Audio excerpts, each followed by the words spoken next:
Hi everyone. I want to talk to you today a little bit about negotiation, and I'm not entirely sure how this is going to go because I've never done negotiation over video before. Some of the things that I normally share, I'm not entirely comfortable recording on video.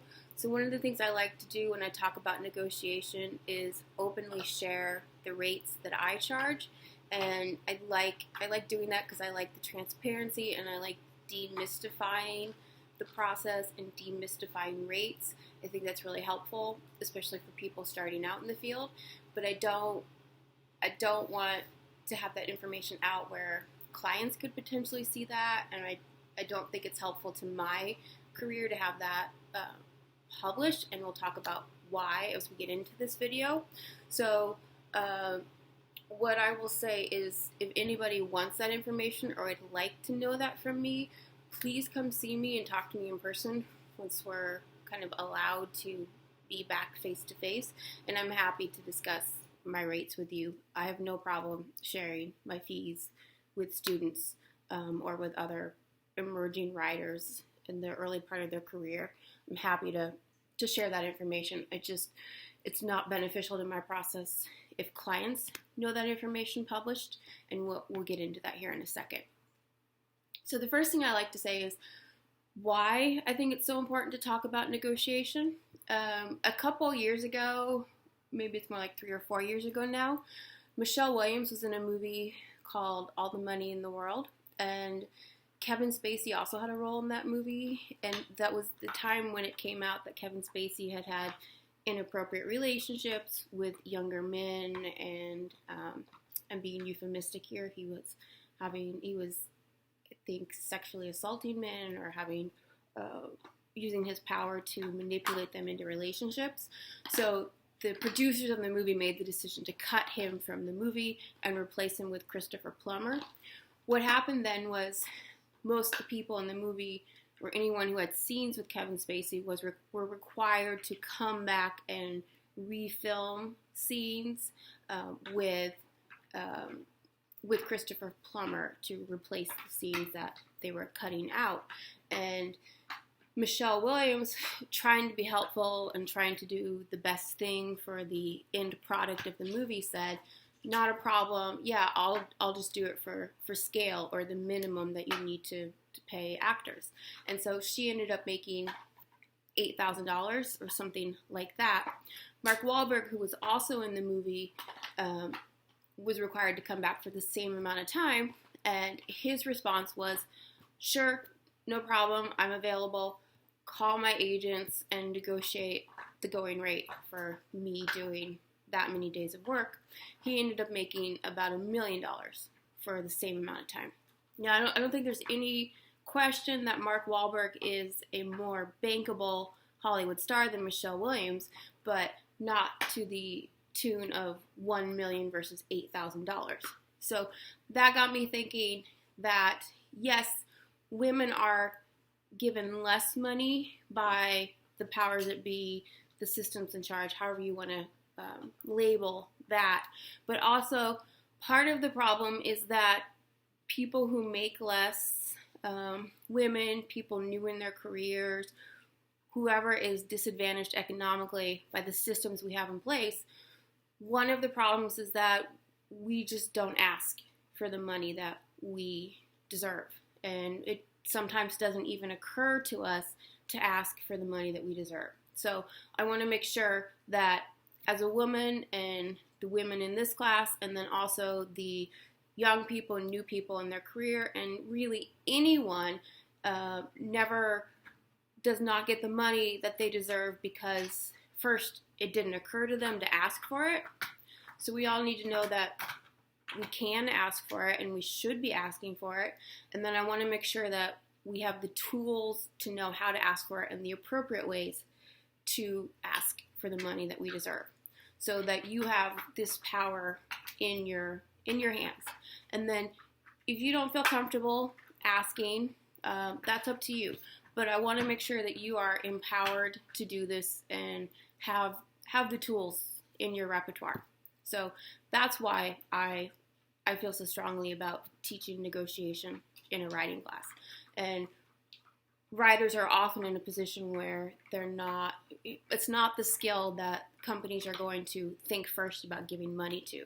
We're not sales, we're not new business, we're not the technical jobs. So if we do want to get paid big money, we are going to have to ask. So let's look at how we can ask and how we can advocate for ourselves. And before we move forward, my dog is in the background chewing a bone, so if you're hearing crunching noises, that's what you're hearing. Okay, so first, a lot of this is geared toward people in freelance who are pitching jobs to clients, but the same basic skills are going to apply to asking for a raise at a job that you have established or that you have just negotiated or just received from an employer. But you're going to hear a lot of cliche advice. If you Google things online, you're going to hear a lot about don't mention money, wait for them to say the number first, a lot of power play type advice, and frankly, the type of negotiation training I have and the school of thought I come from is that a lot of that is bunk. That really, we want to think about this as a conversation, and this is maybe my bias as someone with a PhD in interpersonal communication, but we want to treat people like people, and we want to make this a comfortable, easy conversation, and that's going to be easier for you to walk into. Also, as somebody who might be a little nervous about negotiation. So just think about this as a conversation. When you are approaching a negotiation, you want to do some research. So you want to think about what are your clients' needs or your potential employer's needs. So we're going to think about what are their practical needs, what are their emotional needs. If you are pitching a client to do writing for a project for them, think about why are they starting this project, and especially why are they starting this project now. So if I have a client who maybe I've worked with them before, maybe I haven't, but they want to rewrite their website. So before I talk to them about rates and what I'll charge and exactly what I would want to do with the website, I'll try to do some research on who they are, where they sit in their marketplace, and why they are actually redoing their website now, because they probably have known their website's not ideal for a while. They've probably had a less than thrilling website for months, if not years, and there's something that is prompting them to actually fix it right now. So maybe it's a new competitor in the marketplace, maybe they got a lot of feedback from customers, maybe they have a new CEO. A lot of times when you get contacted to do marketing work for somebody, it's because there's new leadership in charge. And if that's the case, learn as much as you can about that new leadership. So some of this you will do just in actually researching online or maybe talking to other people in the field. But some of it, when the client calls you to ask for an estimate, think about asking some of these questions. You might even ask them, and I'm just curious, why this project now? Why take this on now? So the more you can just slide into their daily operations and fix the pressing problems that they have without them needing to adjust it all to fit you in, the more happy they are going to be to hire you, and the happier they are to hire you, the more you can bump up your rates an extra 10, 20, 25% from what you would normally charge.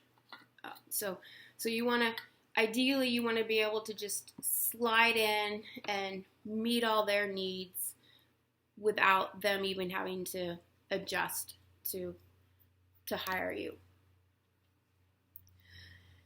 Whenever possible, ask questions rather than giving information. So I like, this is sort of a philosophy I try to live by in the business world, and it's nice in your personal life also. For me, it's easier said than done, but so try to ask, don't tell. When you are in negotiations, when you are talking to the client, getting information from them. Ask questions more than tell them. So there's an impulse to feel like I want them to hire me. I need to get them. I need to prove myself. I need to show them how smart I am. I need to show them how much I know about writing, how much I know about my expertise. So for me, it's health communication. So I might get into situations where I feel like I need to prove that I've worked with surgeons before. I need to prove that I have done this before. And really, when you're going to make the client happiest is when you can get them talking about their problems or their pressing issues. So make them feel listened to. People want to feel listened to. And the same thing happens in job interviews. So we may feel like we need to prove ourselves and we need to really show off how smart we are, how accomplished we are.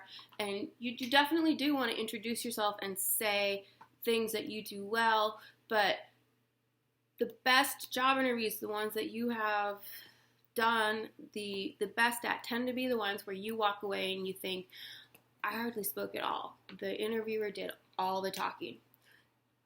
If you think back on the job interviews that you really nailed versus the ones that didn't go so well, probably the ones that you really nailed are they're more likely to be the ones where the interviewer did the majority of the talking. So ask questions. Also, sorry, I forgot a major point because this is weird for me to do this on video. You want to do your negotiations in person whenever possible. This goes back to just a conversation. Being a conversation is the best way to do this. The more we can have it be a face-to-face interaction between two human beings, or maybe multiple human beings, just the better it's going to go. So we want it to be just a comfortable interaction between two people talking. You're going to get nonverbal interaction. You're going to be able to sense someone's vibe. You're going to get a sense of how they are responding to what you are suggesting. You're going to be able to respond to concerns they have or questions they have immediately in real time. If you do this over email, it's going to give them too much time to sit and think about the rate you propose, any ideas or specific thoughts that you propose to them. They're going to have just too much time to bounce it around. They can take it to supervisors. They can take your rate to other colleagues. Somebody else is going to have an idea of like, well, I worked with a writer once who only charged $20 an hour. This rate seems ridiculous. It's going to go much better for you if you can do it in person. If you can't do it in person, the next best is over the phone. So anytime where we talk about synchronous versus asynchronous communication, anytime you can get synchronous communication where it's actually happening in real time, it's better. So in person, ideal. Next is phone or FaceTime or something like that. Doing it over email is absolute last resort. Only do that if you absolutely have to. Okay. So logistics of pricing. If you should have a pricing fee structure that you stick to. You should know roughly what you charge for a website. You should know what you charge for a newsletter article. Whatever you tend to write, you should have set and written down somewhere, or set in your head. Maybe you don't need to write it down, but you should know, for 3 pages of website copy, I charge this. For 5 pages of website copy, I charge this. So you should know what you charge. For an hour of my time, it's this. You need to know what your time is worth and what you want to charge. Some writers will do this based on what other writers charge and fitting into the market rate. Some people will look at what they want to make by the end of the year and how many hours a week they're willing to work, and then you divide out your time, and that's what your hourly rate is. If any of you, once we have face-to-face on-campus meetings set again, want to sit and talk about this in person, I'm happy to do this. And in terms of setting what your salary should be for a specific employer, really do your research and look at what other people are making at that job, look at what other people are making at similar jobs, and you really should be pushing and negotiating for a higher rate and not just taking the first salary that they offer you. If you are just so happy to have that first job out of college that you don't want to push and you want to take it, that's totally fine. It's up to you. But almost always you can get more by asking for more. And it's really, really, really unlikely that they're going to say, hell no, the job offer's off the table now. Even if they say no, they're going to say, I totally understand that you want more and we wish we could do more, but this is the best we can do. They're not going to take the job offer away from you if you politely ask for more money. And if anybody needs help walking through that process, you can come to me. I can recommend excellent salary negotiators who will help you negotiate that process. So please do not hesitate to do this, because the first step in getting more money is being willing and open to asking for it. So a couple of things to know about if you freelance and asking for money and publishing your rates. If you work with individual people, you should publish your rates, because an individual person reaching out to a freelancer is going to assume they can't afford you if you don't publish your rates. It just seems too mysterious. They're going to think, whoa, the rates aren't even on there. They must be really expensive. So if you ever look through like a fashion magazine and the price is only available on request, right? That usually means it's like $10,000 for the jacket or the bracelet. So that is a cue in our society. The price not being listed is a cue that it's really expensive. So if you want to do websites, writing, photography, anything like that for individuals, make your rates available. If you work for companies, which is largely what I do, I work for healthcare organizations. If you publish your rates, they're going to assume you're not professional. It looks hokey to them. So this, again, it's a silly thing, that part of the game that we have to play to exist in this system, just like the business to business, business to consumer dichotomy that we talked about last week.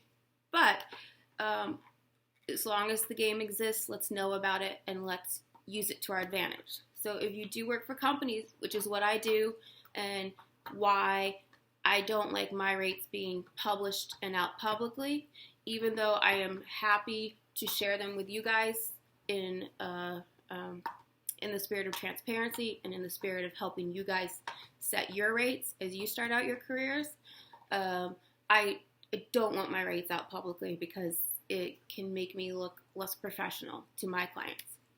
When you are negotiating, this is something that the Harvard Business School and their field of negotiation would very much disagree with me on, but you should be the first to say the number. So a lot of negotiation experts are going to say, wait, don't say the number, don't talk money until the other side does. The way I've been trained and what I view is very much, don't bother with that kind of power play. Be the first to say the number, because then you get to set the ballpark. So especially if you're negotiating salary and the client or the employer, maybe they're thinking they're going to try to pay you $50,000 and you are going for 65, right? And then you're going to lead with 75. So they weren't even in your ballpark. And now because you started out at 75, they know they have to jump up quite a bit in order to grab you.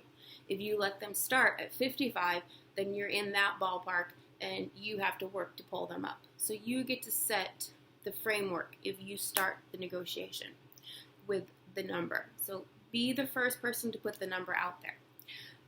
Ask for 20% more than you want. That gives a nice little cushion of room for the number to go down and for the client to talk you down, but then you're still in the realm of what you want, and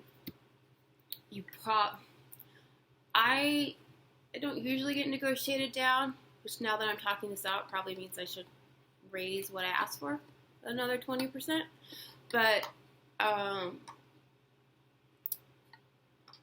yeah, 20% higher is statistically what is a good comfortable number to jump up to, and also know what you won't accept, and that will vary, right? Honestly, especially if you are doing freelance, depending on how desperate you are. So for one project, for the same project 1 month, it might be I won't accept less than 4,000. If I haven't had a lot of clients, the next month it might be I would go down to 1,500 on this same project because my savings account's getting really low and I could really use some work.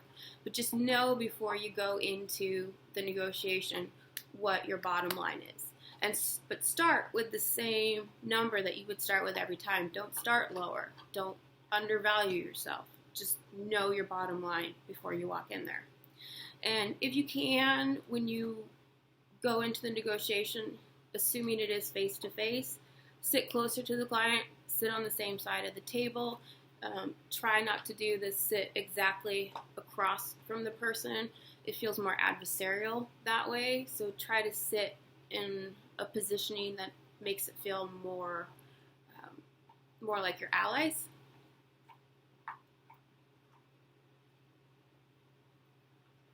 Whenever possible, we want to shift the conversation from fees to value. So you want to spend less time talking about, I charge $75 an hour, I charge $100 an hour, to talking about what you can bring to the company and how you can help them out. And this is an area that can be a real strength for those of us who are creatives. So we can really talk about how we can, instead of just talking about how, it's going to cost, for the sake of easy math, let's say $100 an hour, and it's going to be 8 hours to do these couple of web pages. So it's going to be $800. What you can talk about instead is how you can take this convoluted copy that's there, and you can tell a cohesive, streamlined story, and you can explain the story of their business in a simple way that's engaging, and it's going to draw people in.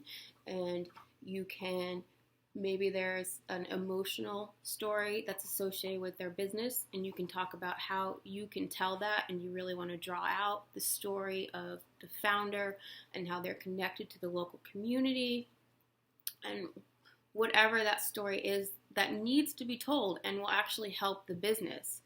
Talk about the value that you're going to bring to the organization, because you are going to bring value. You do have a valuable skill, and your job in selling yourself is to explain what the value is that you bring and how your marketing work, your writing work is going to help. And this should be an area that, as you practice negotiating, as you get good at selling yourself, you can really excel as a creative individual. So the difficult part is getting comfortable sitting in the awkwardness of knowing that we're talking about money, because most people are not naturally comfortable talking about money. So there's some natural discomfort in these moments, but if you can let that discomfort sit and you can get used to it, then you can really thrive in these moments of pulling out a conversation about the value that you add and understanding the stories that need to be told and the emotional connection that you can draw between the customers and the business. So these are some areas where I've seen creative people really thrive and do some beautiful sales pitches for themselves. Also, it helps me to recognize that you're not the only one who's uncomfortable talking about money, right? Usually the client is uncomfortable talking about money too. So it don't feel like just because maybe you're talking to someone with an MBA that they're super happy and feel really natural having a money conversation. This is an awkward conversation for most people to have. So it's not the easiest thing for anyone to do. So just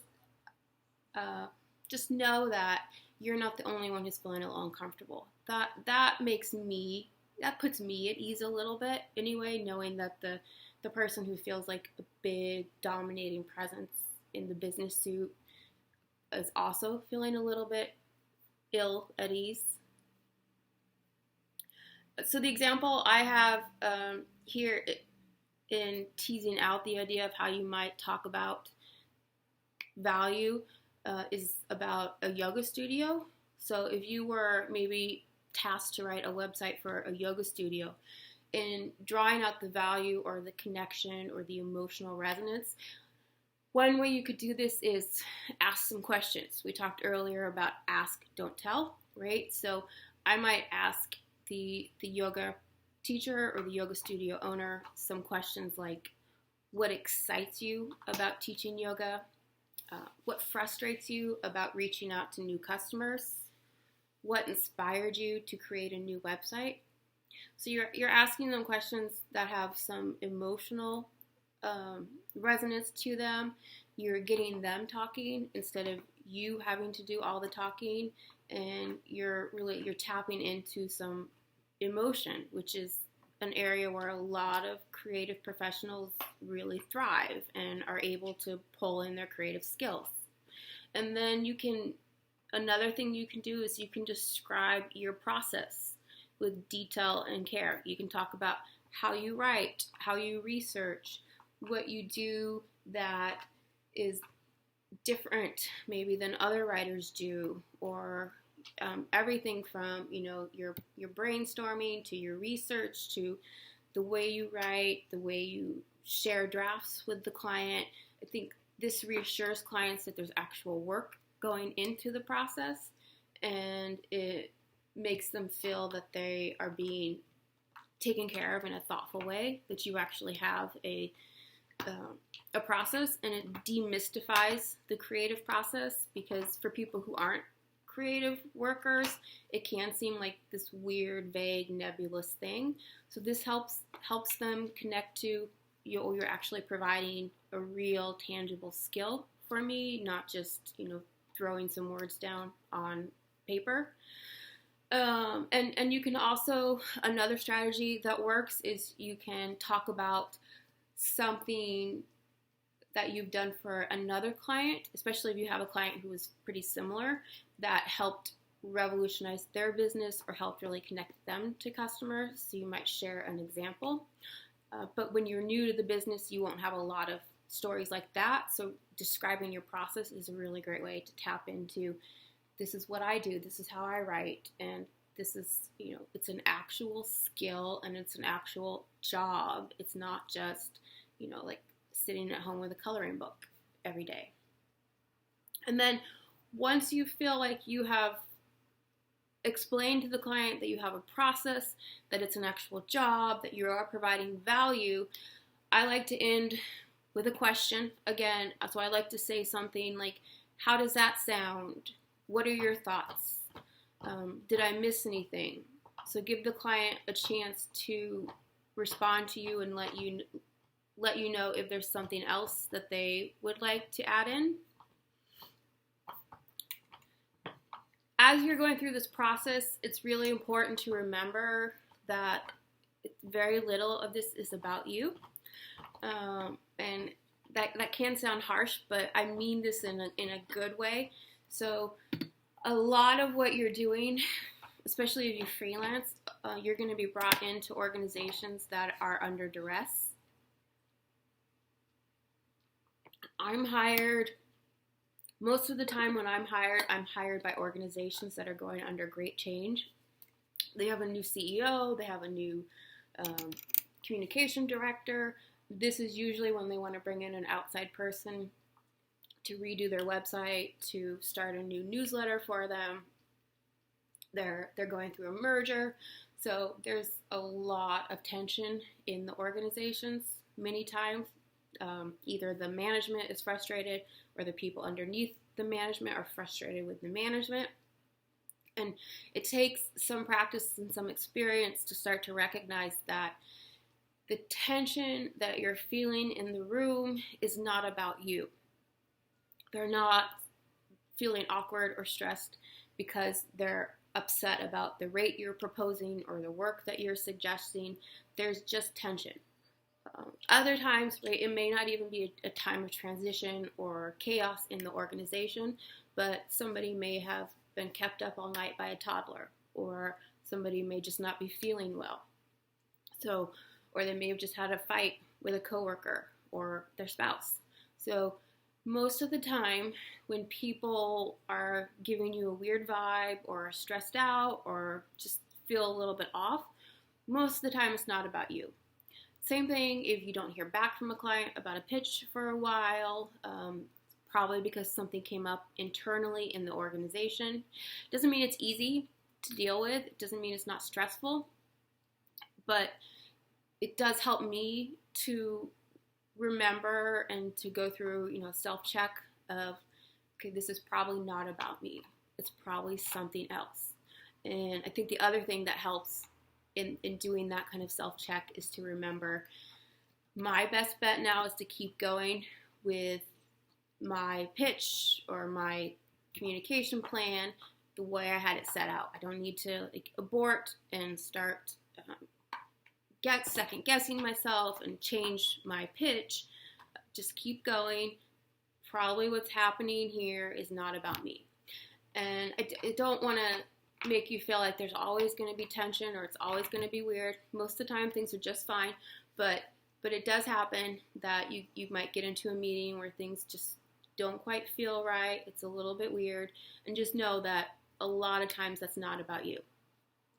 And I think it's especially important for creative people because most creative people have, some degree of empathy. A lot of creative people are empaths, so you're going to be really good at reading the room. And don't mislabel those feelings and those emotions as being about you.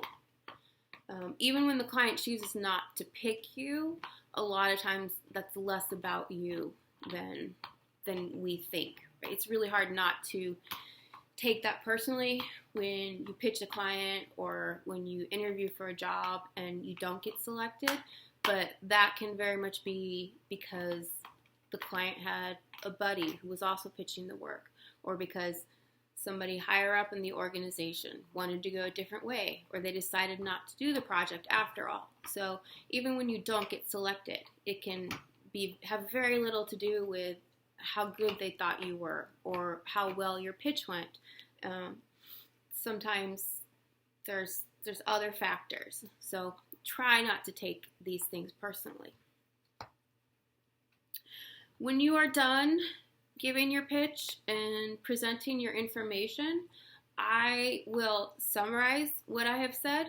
So I will say something like, so what I'm hearing as we're talking this through is you would like me to do this amount of work for this amount of money in 2 months. So in 2 months, I'll do, this website of about 20 pages for this amount of money. How does that sound to you? So I always throw that question in there, right? How does that sound? Did I miss anything? And the client will either say, yeah, that sounds great. That's it. Or sometimes they'll say, oh, we forgot about this, or what about that? Or sometimes they'll throw in things that you forgot. If the client hasn't given you a specific timeline, as I'm summarizing, I will add in my experience, projects like this take 3 weeks. Projects like this take 2 months. Sometimes they'll try to push you on the timeline. Be as firm as you can in keeping the timeline you need. Because if they rush you, you're just going to feel resentful, and you're not going to be able to put out as high a quality of work as you want to. And then once you guys have agreed, then let them know that you'll be sending out a contract. Sometimes they'll want to send you the first draft of the contract, but agree on who's going to send out the contract and get that taken care of ASAP. And if the deal does not go through, have some alternatives. So try to avoid dead ends in your freelance career, or even if you're applying for jobs. So try to always have some kind of forward momentum. Have other projects you can work on, people you can reach out to. It's always okay to reach out to your network and let them know you're looking for work. I think sometimes we're reluctant to do that because it maybe makes us look weak or needy, but human beings are needy and weak at times, and it's okay. It's okay to be that, and people like to help. So do that. Expand your social media presence. If you are good on a certain social media platform, post more on Instagram. Get on LinkedIn and write some articles about something that you have expertise in. If you have a website, update your website. Write some articles and post them on Medium. Post some videos of yourself sharing expertise on YouTube. Put together a workshop that you can put online. Do something that makes you feel like you have forward momentum. That way you're actively engaged in a work type mindset that is helping you build self-confidence. So if nothing else, when a client reaches out to you, when you get a job interview, you have the self-confidence to handle that well. And also, you never know who's going to see that and who's going to respond positively to that. But don't be afraid to talk money. We need to ask for what we're worth, and it would be lovely if the powers that be, the people who have the money, just automatically gave us what we were worth. And in an ideal world, there would be no pockets of society that were treated less well by the people who pay us. But that's not the way it is, at least right now. And until we get to where everyone's paid equitably, which is a big if and when, those of us who want money that we deserve, one thing we can do to start getting that is ask for the money that we deserve. So I like to teach these skills to help people start asking for the money that they deserve. And I know it's not super comfortable.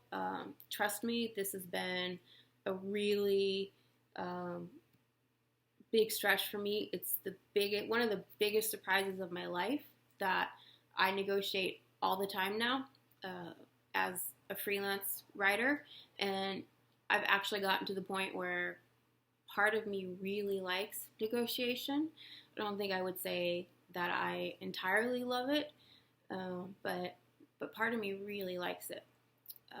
And I hope that some of you can learn to like it. There are some things that I do to help psych myself up, and hopefully you guys can find your own techniques to get motivated. So I will think about past successes, so past negotiation successes, but also anything that I did in the past that I overcame, and I went into it not thinking I could do it, and I did. So something like that can help. If I know I have a big negotiation coming up, I will sing along to the radio in the car the week before. So that helps activate your diaphragm. That helps exercise my diaphragm. And having your diaphragm strong helps you, what's the word I'm looking for? It helps you project when you're in these meetings. And you want to be able to speak clearly and confidently, but you don't want to sound like you're yelling or projecting too much. So it helps that way. It also can help just activate the vagus nerve, which calms down your nervous system. So I use that technique if I know I have a negotiation coming up. I'll pick out my outfit days before, so I'll wear something that makes me feel powerful and put together and fashionable. So you can try that. I'll get my nails done. I usually do my own nails, but I might go and actually get my nails done at a salon if I know I'm doing this. I'll do all kinds of breathing exercises, and I'm happy to share those with you if you guys want. One I like that you might Google is beast breath. I'll do that in the car on the way there, and it helps me to remember that everyone gets nervous. As I said before, right, the guy in the suit who has the MBA, who's representing the organization with the money, is nervous too. I can guarantee that. Some people are good at hiding it, but I have seen people who from that position who are super, super nervous. And those of you who have communication degrees, some of these people will be super thrown off by the fact that you have a communication degree. It will scare them that you are communication experts. Let that, don't use that to manipulate them or anything, but let that calm you down to know that they are nervous talking to you too. So everyone is a little nervous talking about money. Again, I said everyone. Most people are a little nervous talking about money. And something else to keep in mind is it feels great when you are successful, when you actually negotiate for yourself and you bring in money and you have earned what you deserve. It feels amazing. It's empowering, it's impactful, and you know that you have pulled in your own money based on your skills and your ability to ask for what you deserve. It's a great, great feeling. So let that be a motivation for you as well. Please ask me any questions, and once we're back from spring break or whenever we're allowed to be face-to-face on campus again, if you want to meet and talk about this, please don't hesitate to reach out. This is one of my favorite topics to talk about. All right, I hope everyone's being safe and taking care of yourselves, and I will maybe talk to you soon. Okay.